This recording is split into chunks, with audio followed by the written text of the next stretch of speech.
3, 6, 9। Basically इन 3 नंबरों के बारे में आपने ज़रूर सुना होगा और इनसे रिलेटेड यूट्यूब पे बहुत सारी वीडियोस को भी ज़रूर देखा होगा। निकोला टेस्ला ने ये कहा था कि अगर आप इन तीनों नंबरों के वैल्यूज़ यानी कि इनकी इंपॉर्टेंस को जान लेते हो तो एक तरह से आप यूनिवर्स को खोलने वाली चाबी के बारे में जान जाओगे।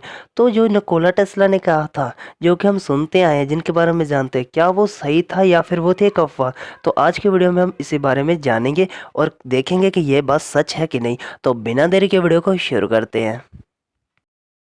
जो जो चीज़ें मैंने यहाँ पर ऑब्जर्व की और जो जो मुझे इससे सीखने को मिला वो सारे मैं एग्जाम्पल के तौर पे आपको एक एक करके बता देता हूँ।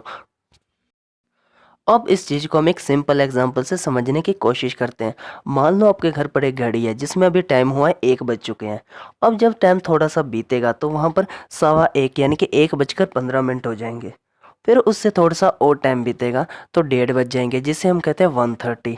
फिर थोड़ा सा और टाइम बीतने के बाद 1:45 हो जाएंगे, जिसे हम कहेंगे 1:45। तो उसके बाद तो 2 बज ही जाएंगे। लेकिन इस पूरे एवोल्यूशन के बीच में एक गौर करने वाली बात आती है और मैंने इसके बारे में क्यों बात की, चलो अब इसके बारे में जानते हैं। देखो, जब हमारा 1:15 होता है तब सुई होती है 1 और 3 पर। जब हमारा 1:30 टाइम होता है तब होते हैं 1 और 6 पर। और जब 1:45 होते हैं तब 2 के पास पहुंचने वाले होते हैं और थर्ड जो दूसरी सुई है वो होती है हमारी 9 पर। तो यहाँ पर हमारा वही रूल फॉलो होता है 3, 6, 9। और ज़्यादातर हमने वैल्यूज़ भी डिफाइन भी इन चीज़ों का ही किया है। और भी बहुत सारे अक्षर है लेकिन उनका हमने एक डिफाइन नेम या फिर अलग से कोई नेम नहीं रखा है। यहाँ पर भी 3, 6 और 9 को भी वैल्यू दी गई है। अब इसी चीज़ को हम सेकंड एग्जांपल से समझते हैं।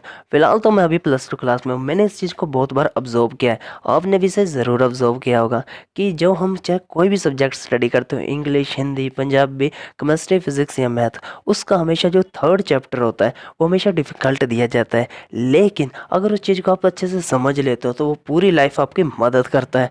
कैसे? अब इसे भी समझते हैं। जैसे कि हमारे केमिस्ट्री में थर्ड चैप्टर है इलेक्ट्रोकेमिस्ट्री। देखने में मुश्किल है लेकिन अगर आप उसे एक अच्छे तरीके से समझ लेते हो तो वो आपकी पूरी लाइफ बहुत ज़्यादा मदद करता है।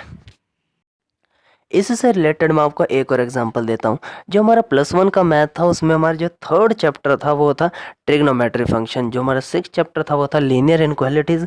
और जो हमारा 9th चैप्टर था वो था हमारा सीक्वेंस एंड सीरीज। अब आप बोलोगे कि इसमें एग्जाम्पल वाली कौन सी बात है, तो इसमें भी एक फैक्ट है। जो हमारा थर्ड चैप्टर था ट्रिग्नोमेट्री फंक्शन, उससे क्वेश्चन है करता था मैक्सिमम मार्क्स का, जो थे 6th। और जो हमारा सेकंड मैंने बताया लीनियर इनक्वालिटी 6 चैप्टर, उसमें से भी एक क्वेश्चन आया करता था जो आता था 6 मार्क्स का। तो वहाँ पर भी 3 और 6 को वैल्यू दी गई है।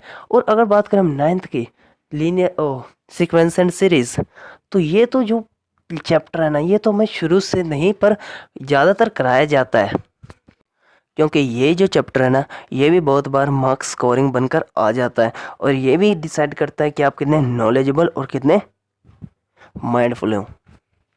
अब चलते हैं हमारे थर्ड एग्जाम्पल की ओर।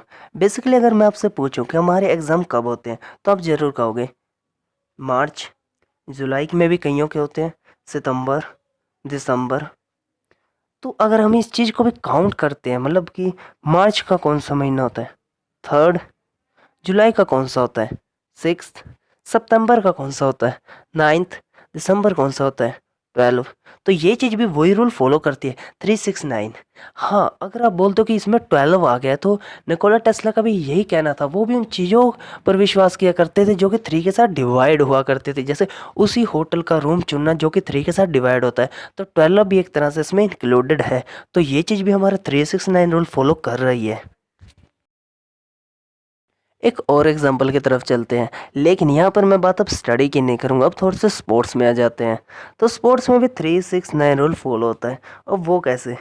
बेसिकली अगर देखा जाए, Virat Kohli, AB de Villiers, Steve Smith या फिर केन विलियमसन, जो भी बड़े बड़े क्रिकेटर हैं, ये ज़्यादातर खेलने थर्ड नंबर पर आया करते थे। आपने बहुत बार ये कॉमन चीज़ देखी भी होगी कि जो बेस्ट क्रिकेटर होते हैं वो ज़्यादातर थर्ड नंबर पर भेजे जाते हैं। तो यहाँ पर भी 3 को वैल्यू दी गई है।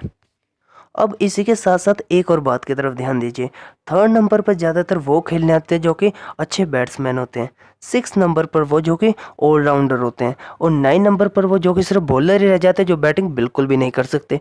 तो एक तरह से 3, 6, 9 रन फॉलो तो हो रहा है पर वो एक तरह से अपनी वैल्यू को चेंज भी कर रहा है। चलिए एक और एग्जाम्पल की तरफ ध्यान करते हैं। ज़्यादातर ये 369 रूल यहाँ पर ही सीमित नहीं रहता है। इसका एक और एग्जांपल जो मुझे देखने को मिला वो था नामों पर। देखो 369 रूल नाम पर भी फॉलो होता है, जैसे कि न्यूटन, इनके नाम के अक्षर भी 6 हैं। निकोला, इनके नाम के अक्षर भी 6 हैं। डाल्टन, यहाँ पर भी हमें 6 देखने को मिलता है। अब कुछ इंपॉर्टेंट चीज़ों के बारे में बात करते हैं, जैसे कि सन, हमारी लाइफ का जो बिल्कुल इंपॉर्टेंट अक्षर नाम है, वहाँ पर भी है 3। और हमारे लॉर्ड विष्णु जी, विष्णु में भी 6 लेटर्स आते हैं। तो ज़्यादातर नामिंग में भी 369 रूल फॉलो होता है। मैंने आपको यहाँ पर कुछ एग्जाम्पल बताए, यहाँ पर तो वो रूल फॉलो हो रहा था, लेकिन कुछ एग्जाम्पल हो सकता है ऐसा भी हो जहाँ पर ये रूल फॉलो नहीं होता है। अगर इस वीडियो के बेस पे कहूँ तो according to me Nikola Tesla ने जो रूल बताया वो बिल्कुल सही है। आपका क्या लगता है कमेंट सेक्शन में ज़रूर बताएं। और इसे देखकर ऐसा लगता है 3, 6 और 9 बहुत ही वैल्यूबल नंबर है। तो आज की वीडियो में बस इतना ही, मिलते हैं हमारी अगले वीडियो में। तब के लिए goodbye, see you soon, have a nice day.